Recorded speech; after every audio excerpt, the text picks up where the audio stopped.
Hello, Mage Knight community. This is the last of my unboxing videos of Nexus and Omens packs.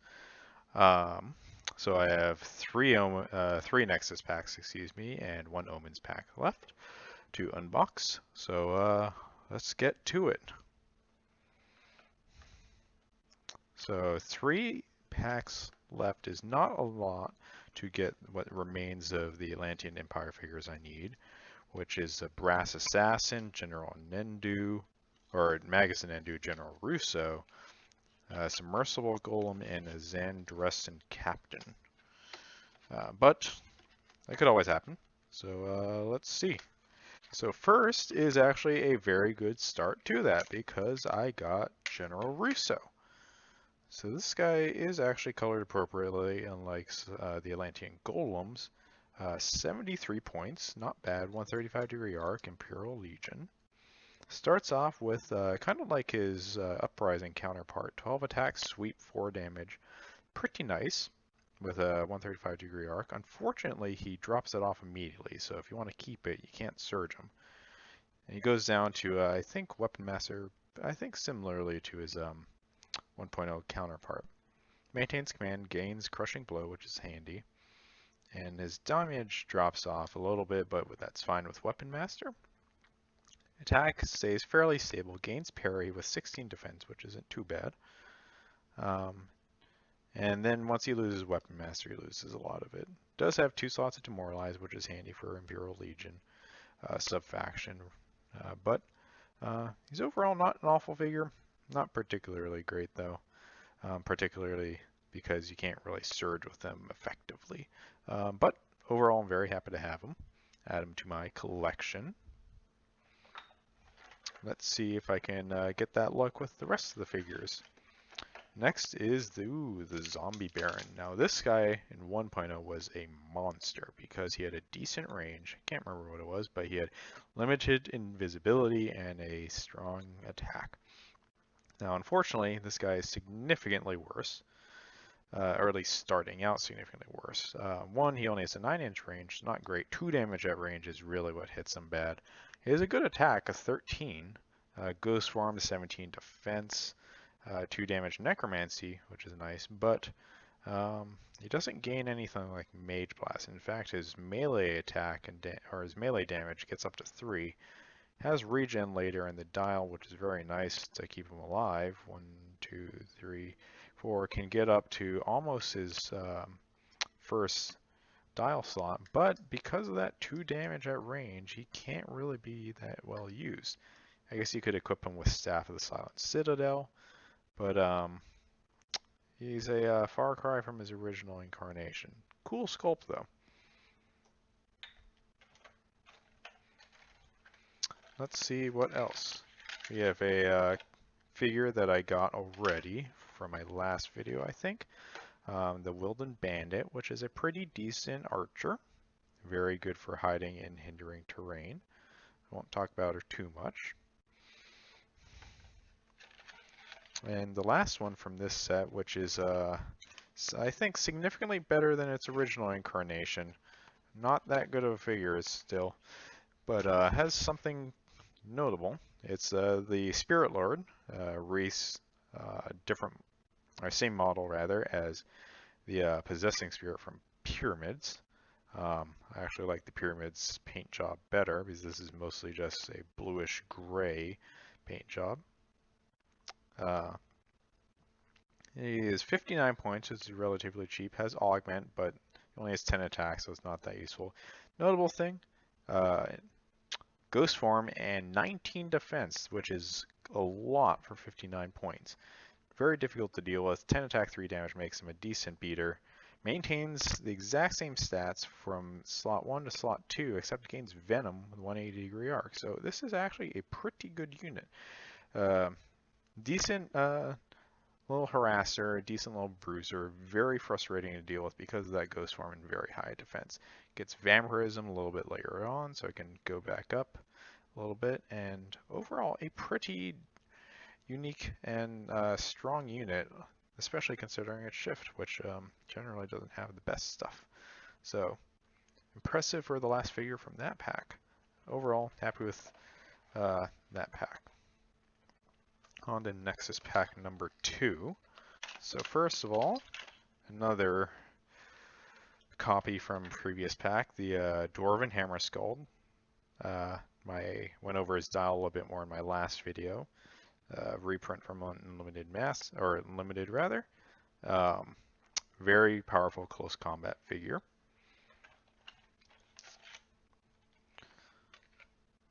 Fregs. Now this guy is a little funny guy. He's a little derpy face with those eyes. Let's see if he'll focus. There we go. But he's kind of funny. He's a rather decent, I guess you could say, tinkerer, because he actually has 10 attack to tinker with.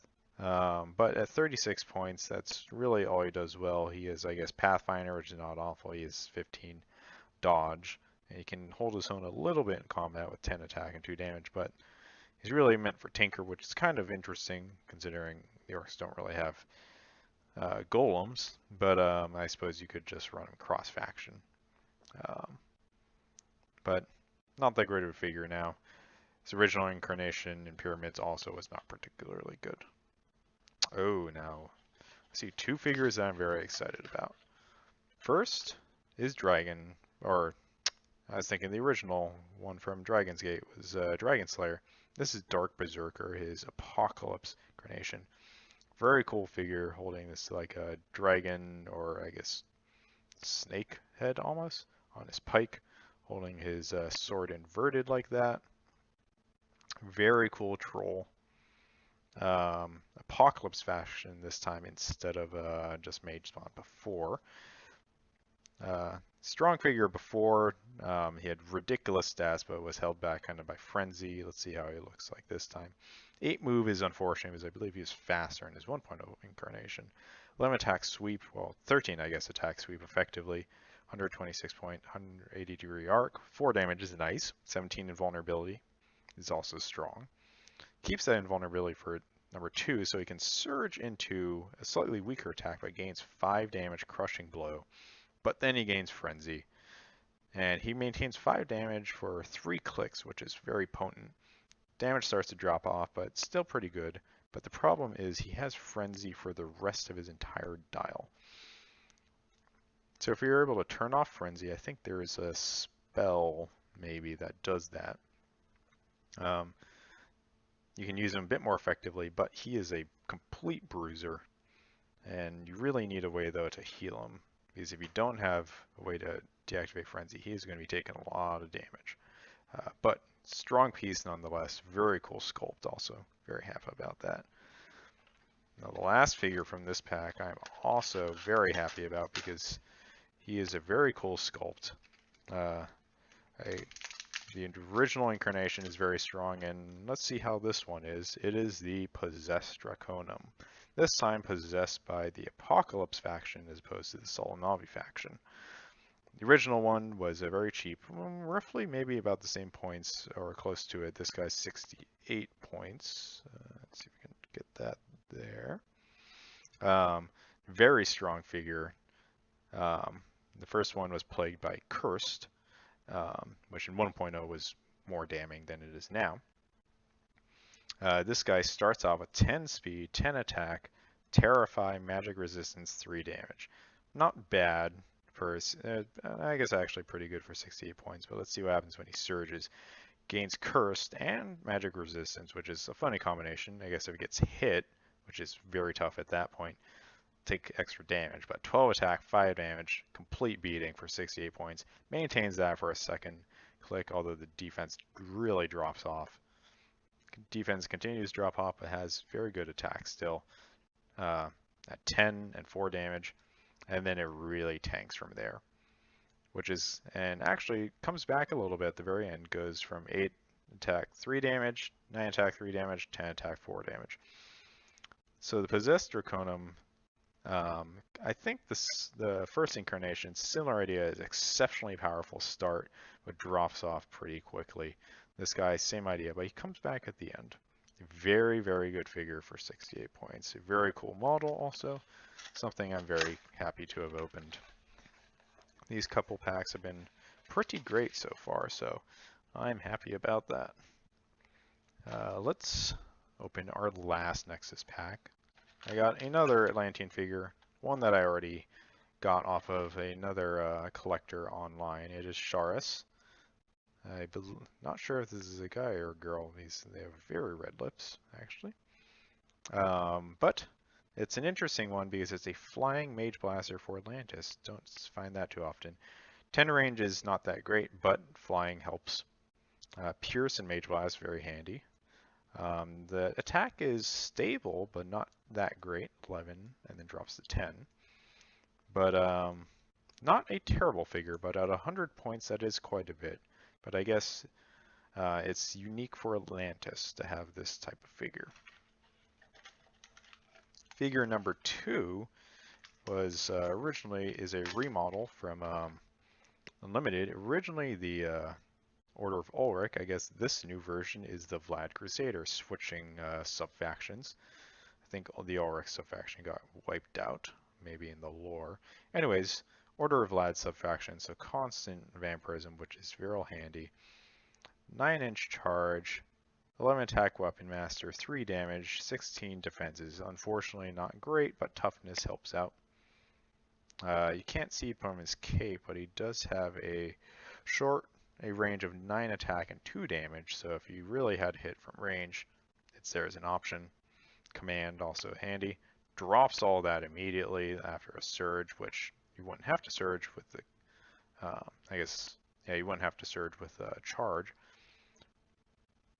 Maintains 10 attack, 3 damage, is not too bad, but then really drops off real quick. Gains Weapon Master later, but again, Frenzy, and is really not great at that point. So it's a decent start, and I guess the Order of Vlad self-action helps him maintain it, but unfortunately not that great because at 77 points, the stats really drop off after the first couple clicks. One more model that I already pulled. This will be my third one, unfortunately. So I don't really play Draconum. Still a cool one, but third one is the Draconum Myrmidon. Strong beater, very expensive though for having to rely on Weapon Master, and not the fastest, but strong beater, really cool. The last figure is one that I've always wanted to own in the 1.0 incarnation, but I guess I now get it in 2.0, is the Draconum Majoris. Now the big feature of this guy in 1.0 is he had 14-inch magic blasts. This guy also has 14-inch range, although that's kind of hidden by his cloak, but 2 damage at range. But he has, instead of magic blast, mage blast, pierce, 18 defense, 3 damage in melee. He's very slow, as you can tell. He's old. He cannot fly. I guess these wings are, his body's too frail, his wings probably too frail, and I guess you can see they're like rotting away there. But very long range. 3 bonus attacks, so effectively 12 attack, 14 range, mage blast, very strong with pierce. Maintains that exact same stats for slot number 2. Slot number 3 loses a little bit of close combat damage, but that's not really a problem. And has relatively stable stats, which is really great for an expensive figure like him, 115. Gains summon late in the dial, which is unfortunately kind of, I guess, if he's hurt, that's not too bad because that's at the point where you'd be summoning back Mage Spawn, but a lot of summoners you probably want to be doing it earlier, or at least have access earlier. He gains Hex later on, but which I guess once he's run out of his usefulness, that's not a bad ability to have. Very long dial, maintains summon until the end. So, cool model. Strong stats they begin with, drops off a little bit, but gains some support ability. So, very cool figure to get. Last, my final pack to unbox, and it's Omens, so there's a chance of an ultra rare, although slim it may be. So let us see what I get out of this bad boy. So starting off, we got Troll Berserker. In my last video I got the standard version. This is the Elemental Freeholds tough version. The Apocalypse version started out weak and got stronger. This one seems to maybe have somewhat of a similar idea. 8 attack is not great for 56 points. Crushing Blow, 18 defense is good. Pushes into or surges into roughly the same thing but gains Frenzy. Gets better attack down the dial. Caps out at 9 attack but 5 damage is very much a beating and has regen. So similar idea to the Apocalypse one, but this guy has a shorter lived dial. Attack does not get as strong. Not as great. I don't know, I guess it depends. He's more effective early, but he's also more expensive. So an interesting figure, not necessarily the best. Next is a very good harasser, the Gremlin. Probably the weak one is better simply because it's cheaper, but this guy is still great. 18 points, very inexpensive. 7 attack's not going to do you any favors, but the important part is he has Venom. 135-degree arc is also nice, and 12 move speed, so he can tie up ranged units very well and get that Venom damage on. The tough one adds a little bit more survivability, the capability of potentially doing some additional actual damage based on just 7 attack and 2 damage. But a very nice little harasser here, and a pretty good sculpt also, and that the detail on that face is pretty nice. Little Cyclops. Next one is one I'm glad to get because I don't have this model yet. As an actual figure, it's maybe not the best, but let's take a look at this guy. It's a Fear Priest, Apocalypse faction, tough version, 46 points, 12 range, 10 attack effectively at range with Mage Blast and Terrify. That's actually pretty good. Expensive for what it is, but not bad all things considered. Gains magic resistance, life drain to keep into a decent attack. So he's not too bad. The only problem is he's very slow, and pretty much is you could find most cases, unless you wanted to run Faction Pure, a better version of this. But all things considered, he's not too bad. Cool sculpt also. Before I show off the final figure, let's take a look at the card that I got in this, and I got the spell Fumble. Now this is, I didn't, again, play with sorcery, so I'm less familiar with how good spells are, but I feel like this is pretty strong, being able to force figures to drop their items or drop their relics can be very strong. So having that as an option, very potent. Final figure, it's not an ultra rare, sadly. Still, a little neat one, I guess. It's Apocalypse faction Venthian Assassin. Has quickness, stealth, infiltrate, so it's a lot of nice combination abilities for a little harasser. 10-inch range is nice if you want to get a pot shot off.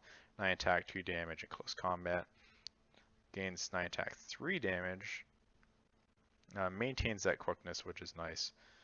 Keeps that 9 attack, 3 damage. Drops down to 8 after a little bit. So short dial, but a decent enough harasser.